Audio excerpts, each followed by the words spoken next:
Hey there, para folks. Here's how to pay your bills in Paralives. As a life sim game, it's only natural for your household to have bills. You'll eventually receive them in your mailbox, so keep an eye out for them. To pay them, simply click the Settle button right on the bill. This will automatically deduct the required funds from your household's account. If you forget to pay your bills, you'll lose access to electricity and water, and the only way to restore those services is to pay them off. If you're short on funds, you'll have to endure a few days without power and water and work hard until you earn enough to settle your bills.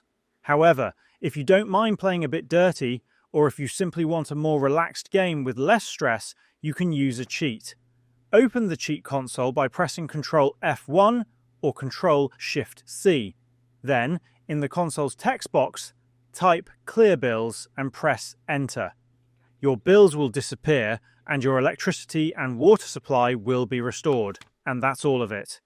If this video helped, please leave a like or comment and subscribe to the channel for more straightforward guides. Thanks for stopping by, and see you in the next side quest.